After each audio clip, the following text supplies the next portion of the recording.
Vale Notícias. Meus cybercumprimentos aos internautas ligados na Vale Rádio Web.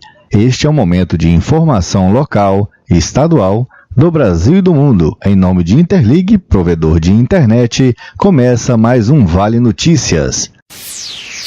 Vale Notícias.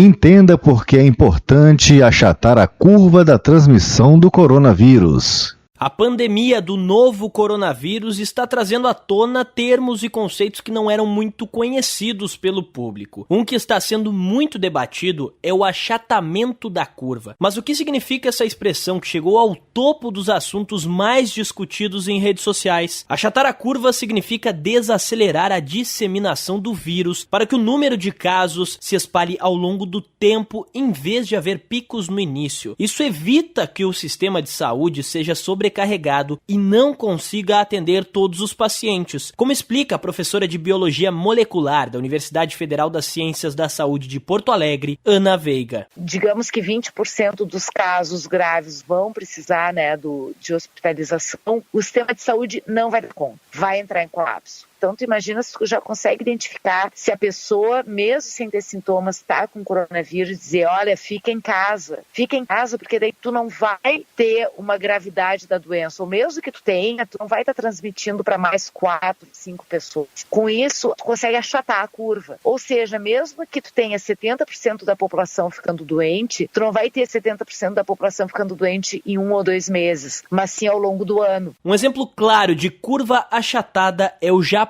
O número de casos no país foi de 1 para mais de 480 em 25 dias. Em média, quase 9 casos novos por dia. Por outro lado, um exemplo de curva acentuada é a Itália, onde os casos dispararam de 3 para mais de 9 mil em apenas 10 dias. Em média, foram quase 230 casos novos por dia, número 25 vezes maior que o Japão. Por isso, siga as recomendações das autoridades de saúde e lave muito bem as mãos, cubra o rosto quando tossir, de preferência com os ombros ou braços, e evite sair de casa ou aglomerações para não disseminar o vírus. Agência Rádio Web de Porto Alegre, Daniel Fagundes. Turista brasileira no Peru relata dificuldades para retornar ao Brasil.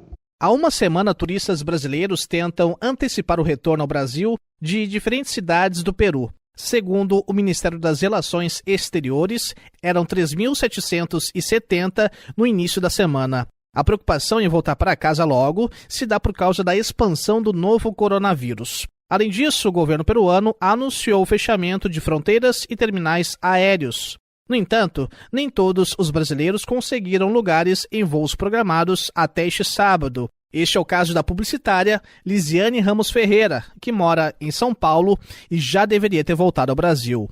Eu conversei com a Lisiane por telefone e ela contou como estão sendo os dias de espera em Cusco, sem respostas do governo brasileiro. A embaixada tem dado informações através de suas redes sociais. A principal é de que está fazendo o possível para agilizar o retorno de todos. Porém, na prática, há falta de comunicação e nenhuma ajuda para manter os brasileiros no Peru. Lise, pode explicar um pouquinho como é que foi essa situação aí que vocês chegaram aí no Peru?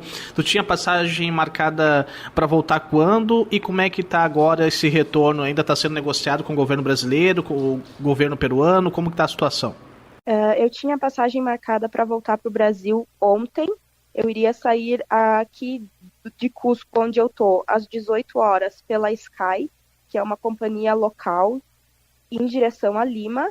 E em Lima, eu iria pegar um voo da Gol, que sai à 00:30 de domingo aqui, meia-noite e meia, mais ou menos, que sai de Lima em direção a São Paulo, Guarulhos, né, que hoje eu resido na cidade de São Paulo. Então, eu deveria já estar em casa no Brasil hoje. Todos nós aqui fomos pegos de surpresa no domingo à noite com o pronunciamento do presidente do Peru. Eu já estava dormindo quando esse pronunciamento aconteceu, porque eu tinha um passeio muito cedo, eu ia sair às 5 da manhã do hotel para fazer o passeio, então eu já estava dormindo. E na segunda-feira, a segunda-feira foi um dia muito caótico. Todos nós tentamos ir para o aeroporto para tentar voltar para Lima, porque A gente sabe que voltar de Lima para o Brasil é muito mais fácil, e o meu caso e de muitas famílias aqui, que é o agravante, a gente é cliente Gol em Cusco, com retorno para Lima com companhia aérea local, né? Então essas companhias aéreas não estão trabalhando em conjunto com o governo brasileiro. A gente não conseguiu entrar no aeroporto, a gente mal conseguiu chegar no aeroporto, estava uma loucura, e no aeroporto eles só permitiram a entrada de pessoas com data de passagem para segunda-feira. Qualquer pessoa que tivesse outra data de passagem não entrou no aeroporto. E isso causou que muitos voos saíram de Cusco em direção a Lima completamente vazios. E na segunda-feira, a gente passou o dia inteiro sem nenhuma notícia da Embaixada Brasileira. A gente mandava mensagem, tentava ligar, tentava entrar em contato, e a Embaixada só pedia para a gente aguardar informações no Facebook deles. Só na terça-feira, depois que a gente fez muita pressão na mídia, que a Embaixada começou a se manifestar e passar informações mais concretas para a gente, né? Sim, então hoje, domingo 22 de março, completa uma semana que vocês estão tentando voltar. Isso. Hoje completa uma semana. Já retiraram um número bem grande de brasileiros. Eu acredito que quase 600 pessoas já saíram daqui. A gente já conseguiu, por grupos de WhatsApp, reunir mais de 180 pessoas que ficaram aqui em Cusco. Mas a velocidade que estão completando a nossa lista informal aqui de pessoas por grupos de mensagem, eu acho que a gente vai acabar passando de 200 brasileiros que ficaram aqui. Eu não tenho como te precisar isso, mas a gente já passou de 180. Sim. Qual está sendo a orientação agora para vocês, para o retorno? Já tem alguma previsão ou nada? Nada. Em função do problema que houve em Lima, que saíram voos com muitos assentos vazios em direção ao Brasil, ontem a Embaixada pediu mesmo que a gente não estivesse com o nome na lista, que a gente fosse para o aeroporto, né? Então todo mundo foi para o aeroporto, entrou só o pessoal que estava na lista, 17 pessoas saíram do avião, tá? Ontem a gente só saiu do aeroporto depois que o embaixador ligou para 2 pessoas do grupo dizendo que não haveria nada. Com relação à alimentação e hospedagem, a Embaixada está se responsabilizando disso? Não, a Embaixada não está se responsabilizando. Logo no início, eu acredito que na terça ou segunda-feira, eu não lembro o dia, algumas pessoas conseguiram conversar com alguém da Embaixada e nos disseram que, por mais que a gente quisesse ir para a Embaixada não é território brasileiro e que a Embaixada não podia fazer nada. Existe um telefone de emergências, pessoas que têm emergência médica estão recebendo atendimento médico através da Embaixada, mas eles não estão nos dando nenhum suporte financeiro, nada do tipo. A gente está se organizando da maneira que pode, nós como brasileiros, tá? Eu sou muito grata para o povo aqui de Cusco, para a população aqui de Cusco. A gente está num hotel aqui pagando preço de custo, a gente está pagando só o suficiente para cobrir energia elétrica e água. E eu sou muito privilegiada, porque nesse hotel que eu tô, eles estão fazendo café, almoço e janta pra gente. Então a gente está pagando só 4 soles pro almoço, mais 4 soles pra janta. E eles estão, assim, o que eles estão fazendo pela gente aqui nesse hotel é um serviço humanitário. Eu nunca achei que eu encontraria pessoas tão boas na minha vida, sabe? Então, o que a Embaixada não tá fazendo pela gente, o povo peruano tá. A gente tá encontrando muita ajuda das pessoas aqui do Peru. Que legal, né? Uma boa notícia aí em meio a tanta coisa negativa que vocês estão vivendo aí durante essa semana. E com relação à quarentena aí em Cusco, como é que tá? A quarentena aqui em Cusco, eu acho que ela tá um pouco mais leve do que a quarentena em Lima, tá? A gente só sai basicamente para ir no mercado e na farmácia.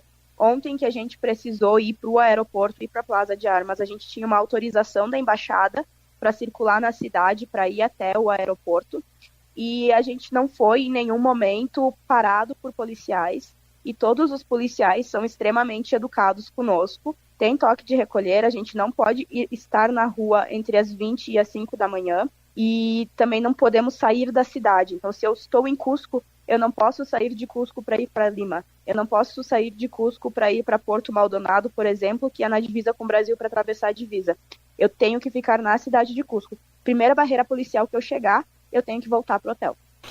Ok, Liz, e para a gente finalizar então, em resumo, vocês precisam esperar o comunicado da Embaixada para poder ir até Lima e de Lima voltar para o Brasil. Só que essa informação ainda está demorando para chegar, você já está uma semana na espera. Em resumo, é isso. Basicamente é isso.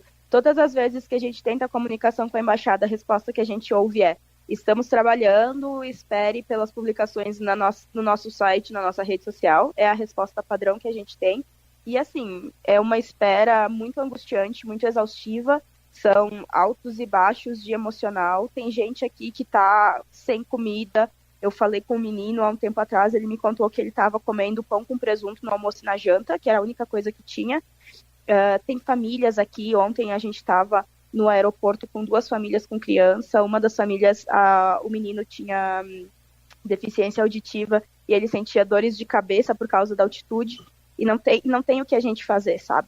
A gente precisa esperar a embaixada. A gente não pode ir em qualquer lugar que não seja mercado e farmácia sem autorização da embaixada. Tem alguém que apresentou algum sintoma ou não?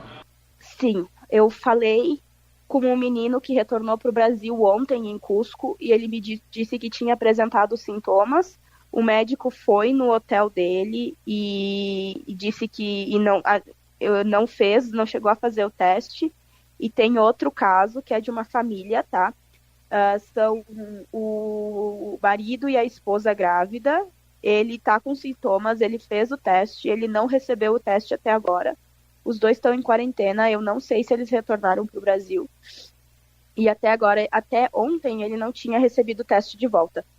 Lizzy, espero que vocês consigam voltar logo e resolver essa situação e que vocês fiquem também aí bem protegidos, né? E que bom que o povo peruano recebeu vocês super bem aí, estão também tratando vocês bem aí, enquanto a embaixada, né, não atende vocês da maneira como tem que ser feito. Muito obrigado. Eu que agradeço, Leno. A gente está, de todas as formas, tentando pressionar o governo e o papel de vocês da imprensa para a gente é essencial para a gente conseguir fazer pressão. Então, muito obrigada pelo interesse no nosso caso e boa sorte para todos nós, que eu sei que a situação no Brasil também não está fácil. Agência Rádio Web de São Paulo, Leno Falck. Política, economia, educação, saúde, cultura, cidadania. Ponto de interrogação.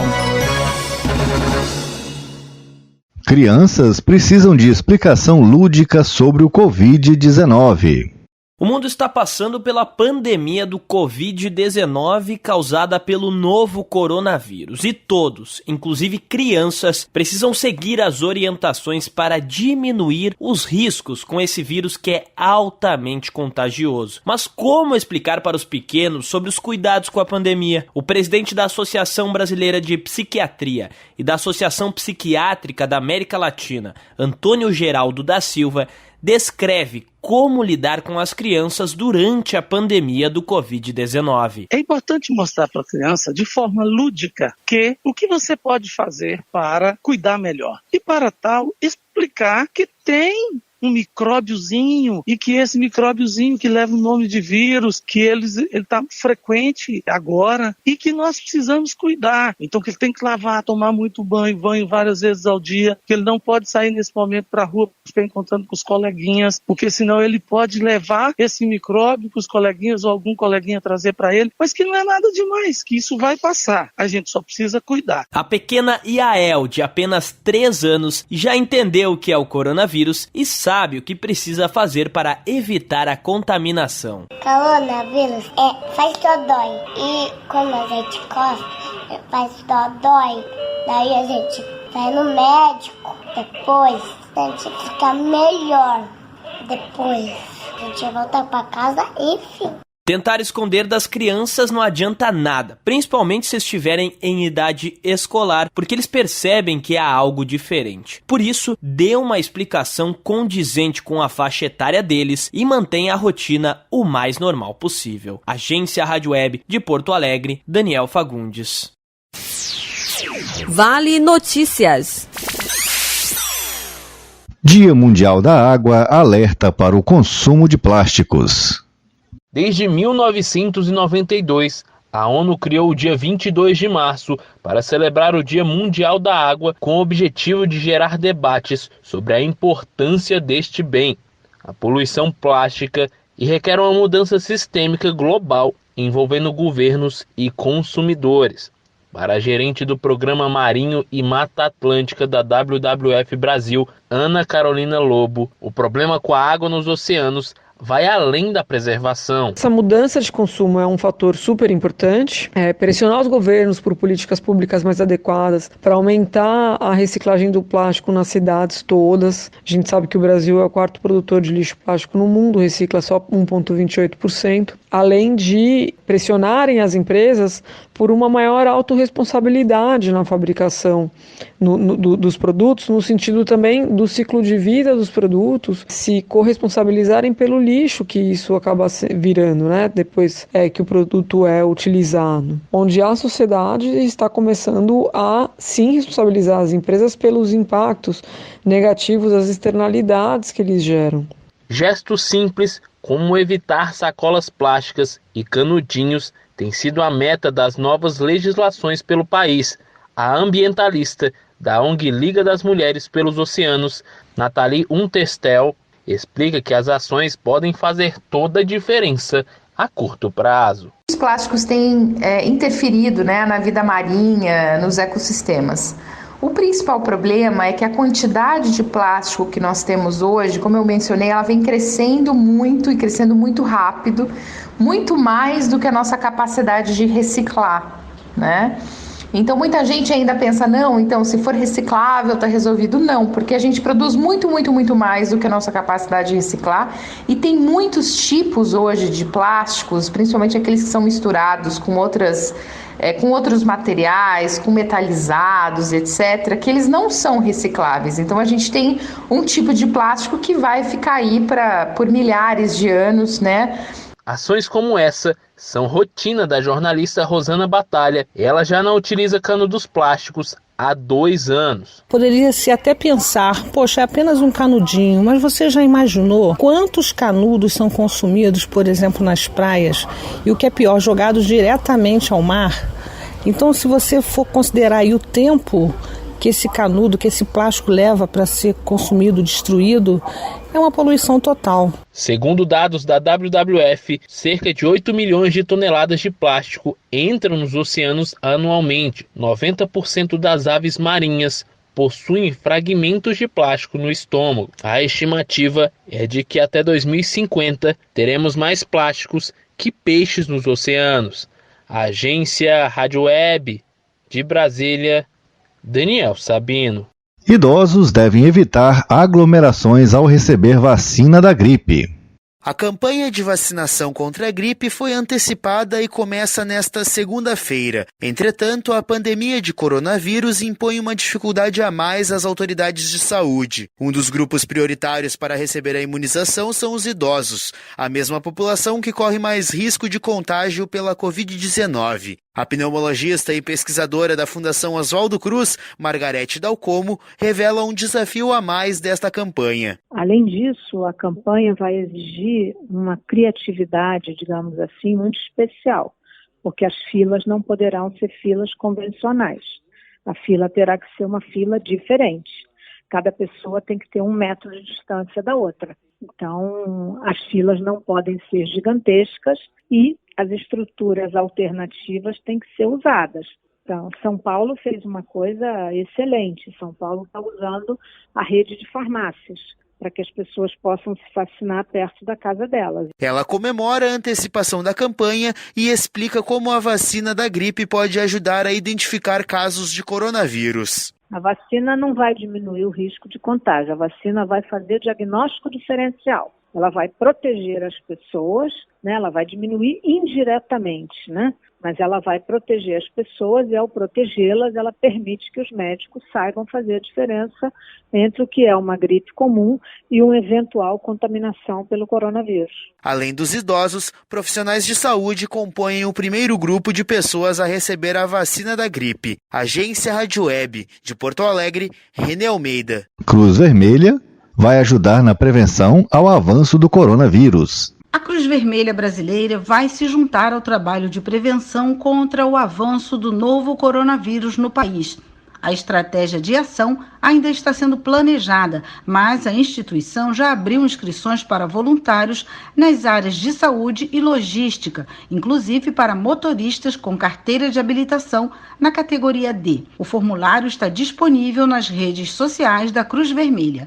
A unidade em Nova Friburgo, na região serrana do estado, já iniciou um trabalho preventivo. 18 tendas que estavam guardadas foram montadas no acostamento no alto da serra, próximo à entrada daquele município, e nesta segunda-feira começaram a ser higienizadas. O presidente da Cruz Vermelha em Nova Friburgo, Luiz Cláudio Rosas, destacou que as tendas poderão ser utilizadas como ponto de vacinação contra a gripe, cuja campanha nacional começou nesta segunda-feira, além de servirem como leitos de hospital e pontos de triagem no atendimento a pacientes com suspeita do novo coronavírus.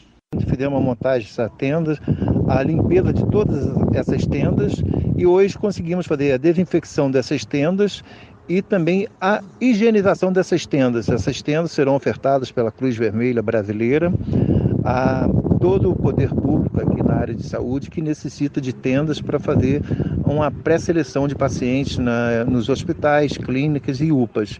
Esse é o trabalho da Cruz Vermelha, auxiliar o poder público e também a prevenção. Cada tenda tem capacidade de atender entre 6 e 8 pessoas sentadas. Depois de higienizadas e secas, as tendas serão guardadas e ficarão à disposição para uso. Segundo Luiz Cláudio Rosas, as tendas foram utilizadas pela última vez durante a Jornada Mundial da Juventude no Rio de Janeiro em 2013. Da Rádio Nacional no Rio de Janeiro, Cristiane Ribeiro. Estados amazônicos se mobilizam para garantir que a população fique em casa. Governos da Amazônia se mobilizam para garantir que a população fique em casa. O esforço dos governos dos estados da Amazônia é garantir que a população cumpra as orientações de evitar aglomerações, uma das medidas para impedir que o novo coronavírus se espalhe. No Maranhão, equipes do Corpo de Bombeiros e da Guarda Municipal de São Luís realizaram uma ação nesse domingo para dispersar pessoas que ainda frequentam as praias da capital e informar sobre o risco de contaminação ao sair de casa. A Polícia Civil do Acre está realizando em Rio Branco a operação Todos em Casa, para conscientizar a população da importância da quarentena, além de fiscalizar a proibição de aglomeração de pessoas em bares, lanchonetes e restaurantes. As equipes policiais irão percorrer todos os bairros da capital. Em Mato Grosso, a Polícia Militar vem desenvolvendo ações em apoio aos órgãos de fiscalização, como o PROCON e a Vigilância Sanitária, que realizam operações para verificar o cumprimento das medidas restritivas adotadas como forma de prevenir a propagação do novo coronavírus. De acordo com informações do governo estadual, policiais irão fiscalizar o funcionamento de bares, restaurantes, hotéis, igrejas, lojas e centros comerciais em todos os municípios e distritos. A Secretaria de Segurança Pública do Amazonas, a Polícia Militar e a Fundação de Vigilância em Saúde também estão fazendo um esforço para dar cumprimento ao decreto estadual que regula o funcionamento desses estabelecimentos. Ações semelhantes estão sendo realizadas nos municípios do interior do estado. E para garantir que a população siga a recomendação para conter o avanço de Covid-19, o Detran do Pará está percorrendo várias ruas com um alerta sonoro, orientando a população a ficar em casa. A Operação Patrulha, como é chamada, ocorre de forma integrada com vários órgãos de segurança pública e prioriza pontos onde há concentração de pessoas e veículos, levando orientações de enfrentamento à pandemia. Da Rádio Nacional em Brasília, Sâmia Mendes. Prefeitura de Niterói decreta quarentena total. Com uma morte e 10 casos confirmados de coronavírus, a cidade de Niterói, na região metropolitana do Rio de Janeiro, entrou em quarentena total nesta segunda-feira. Isso significa que apenas serviços essenciais poderão funcionar, o que inclui supermercados, farmácias, postos de combustíveis e clínicas e laboratórios médicos e veterinários, mas nesse último caso, apenas para urgência. À exceção disso, de acordo com o prefeito Rodrigo Neves, todos os estabelecimentos devem ficar fechados. Nessa primeira semana de quarentena, nós abordamos as pessoas de maneira educativa, e nós não tivemos, nessas primeiras semanas, nenhum tipo de multa, mas a partir de segunda-feira, quem estiver aberto, bar, restaurante, qualquer tipo de outra atividade que não seja mercado e supermercado, postos de gasolina sem lojas de conveniência, padarias sem cafeterias, farmácias e pet shops, com exceção desses serviços, todos estarão fechados, terminantemente fechados, para diminuirmos a quase zero a circulação de pessoas em Niterói, nas ruas de Niterói, a partir de segunda-feira. Na semana passada, o município já havia fechado espaços públicos de lazer, como o Campo de São Bento e o Museu de Arte Contemporânea, e bloqueado o acesso às praias. Apesar de ter poucos casos confirmados até o momento, a cidade, com quase 500 mil habitantes, é próxima e mantém um fluxo constante com a capital, onde os casos já chegam a 170. Por isso, a Prefeitura também anunciou que vai contratar cerca de 450 profissionais de saúde, além de arrendar o Hospital Oceânico, para oferecer mais 140 leitos com respiradores e unidades de tratamento intensivo exclusivos para tratar casos de Covid-19. Da Rádio Nacional no Rio de Janeiro, Tâmara Freire. Governo Federal lança plataforma para quem quiser oferecer serviços e produtos gratuitos. O governo federal acaba de colocar no ar a plataforma Todos por Todos, para que empresas, entidades e associações, além dos órgãos públicos, possam agora oferecer serviços e produtos gratuitos ou em caráter de emergência.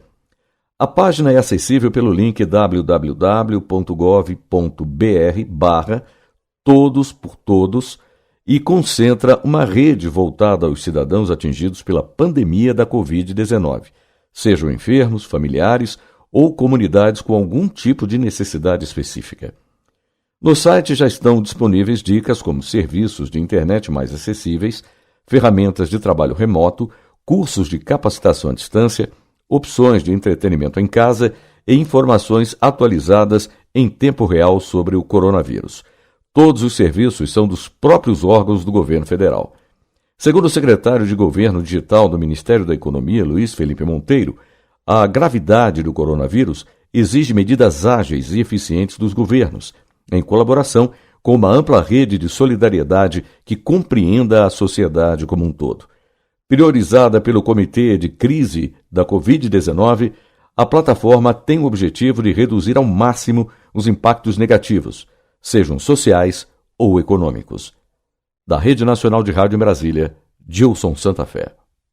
Ministério da Cidadania alerta a população para fake news nas redes sociais. A notícia falsa é sobre um suposto cadastramento do governo federal em um site para que as pessoas recebam auxílio cidadão.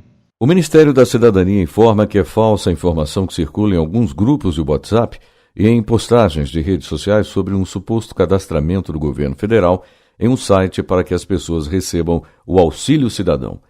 O texto cita uma ajuda mensal de R$ 200 para trabalhadores autônomos e pessoas de baixa renda para combater o coronavírus.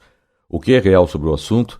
Existe sim, entre as dezenas de medidas já adotadas pelo governo federal no combate aos efeitos da Covid-19, a previsão de um suporte de R$ 200 por pessoa por 3 meses para auxiliar trabalhadores informais, desempregados e microempreendedores individuais que integrem famílias de baixa renda.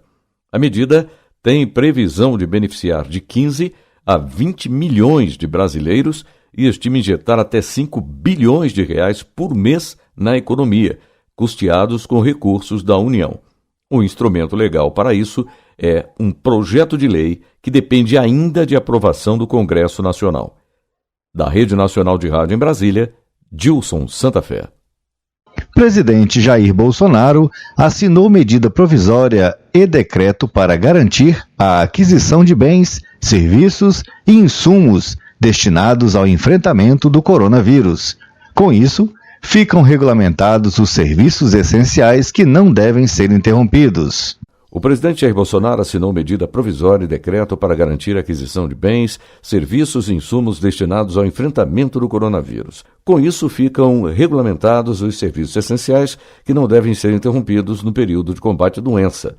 A medida dá segurança aos serviços públicos e atividades essenciais consideradas indispensáveis ao atendimento das necessidades da população, que não podem esperar o fim da pandemia. Assistência à saúde, segurança pública e privada, serviços de transporte funerários, por exemplo, estão entre as atividades que não podem parar. Da Rede Nacional de Rádio em Brasília, Gilson Santa Fé. E este foi o Vale Notícias desta segunda-feira na sua rádio através da internet. Vale Rádio Web. Direção de jornalismo, Célio Birro. Direção de programação, Velmar de Souza. Repórter freelancer, Marinaldo Santana. Apoio jornalístico, Cirineu Santos. Fonte de conteúdo, Agência do Rádio Mais, Agência Rádio Web e EBC, Empresa Brasil de Comunicação, através da Rede Nacional de Rádio e Rádio Agência Nacional. Espalhe essa ideia. Visite a fanpage no Facebook, Vale Rádio Web, e compartilhe o link da Play Store com seus amigos. E quem não tem celulares Android ou tem Smart TV, ouça a rádio pela página valeradioweb.online ou visite as plataformas Rádios ao Vivo e radios.com.br. Obrigado pela sua audiência e até o próximo Vale Notícias. Fique em casa, vamos nos proteger do coronavírus, não esquecendo da prevenção contra a dengue também. Vale Notícias.